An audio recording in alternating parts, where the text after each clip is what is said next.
ભાવનગર જેવી કોળી સમાજની ન્યાય સભા હવે બાવળામાં થશે।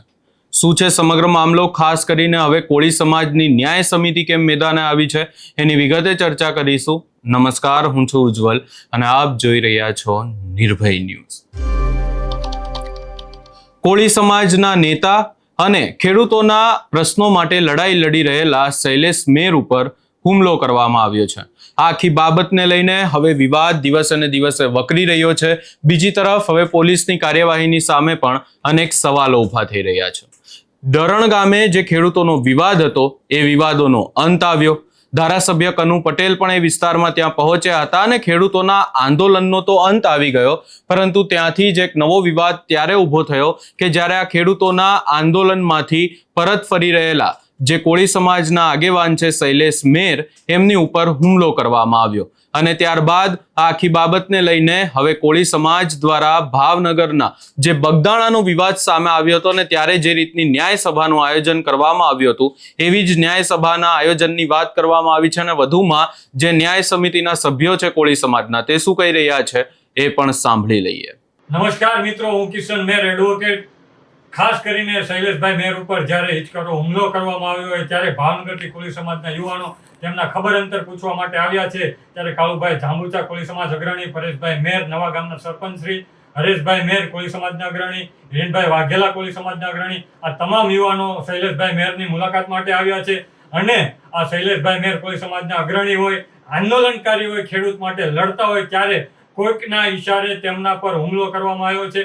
આ હુમલો કોના દ્વારા કરવામાં આવ્યો છે, કોને કર્યો છે તેની તપાસ તાત્કાલિક ધોરણે થાય, કારણ કે આ હુમલો માત્ર ને માત્ર રાજકીય ઈશારાને આધારે કરવામાં આવ્યો તેવું સ્પષ્ટપણે દેખાઈ રહ્યું છે। કારણ કે શૈલેષભાઈ મેર ખેડૂતો માટે લડી રહ્યા હતા ત્યારે આ હુમલો કોના ઈશારે કરવામાં આવ્યો છે તેની તટસ્થ તપાસ થાય। જો તટસ્થ તપાસ નહીં થાય તો સમગ્ર ગુજરાતમાંથી કોળી સમાજના યુવાનો ભેગા કરવામાં આવશે। જેવી રીતે ભાવનગર ખાતે ન્યાય સભાનું આયોજન કરવામાં આવ્યું હતું તેવી જ રીતે બાવળા મુકામે પણ ન્યાય સભાનું આયોજન કરવામાં આવશે અને આમાં જે કોઈ પણ આરોપી હોય અને તેની પાછળ જે કોઈ પણ આ કાવતરું ઘડનાર હોય તેને આરોપી બનાવવામાં આવે। જો આવું નહીં કરવામાં આવે તો આવનારા દિવસોમાં બાવળા મુકામે આ સરકાર સામે લડવાની સંપૂર્ણ તૈયારી કોળી સમાજના યુવાનોની છે।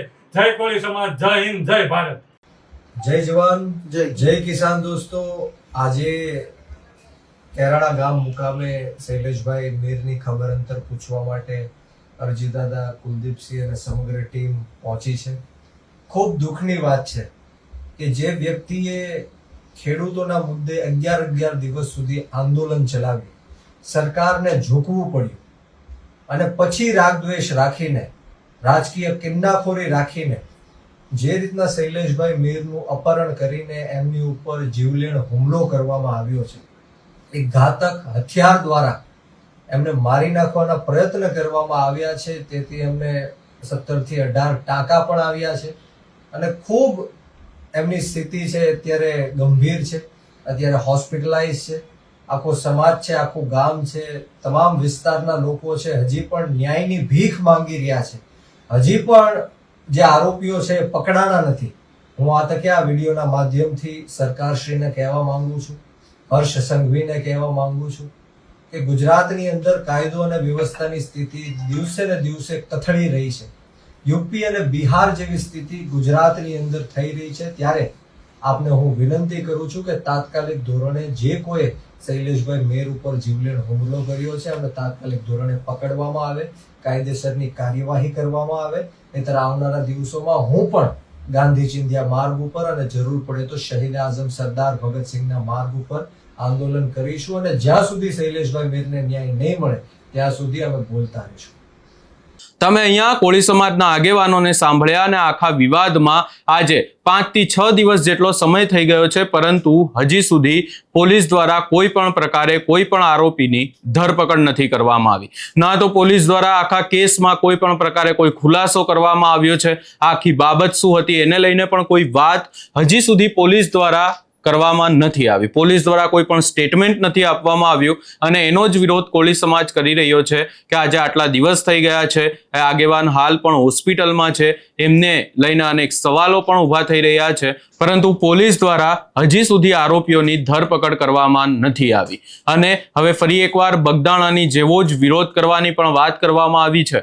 જોવાનું રહેશે કે આગામી સમયમાં હવે આરોપીઓની ધરપકડ ક્યારે થાય છે, કારણ કે કોળી સમાજ દ્વારા એવો દાવો કરવામાં આવ્યો છે કે આખા કેસમાં રાજકારણ છે અને રાજકીય નેતાઓ દ્વારા ક્યાંક ને ક્યાંક આ આખો હુમલો કરવામાં આવ્યો છે.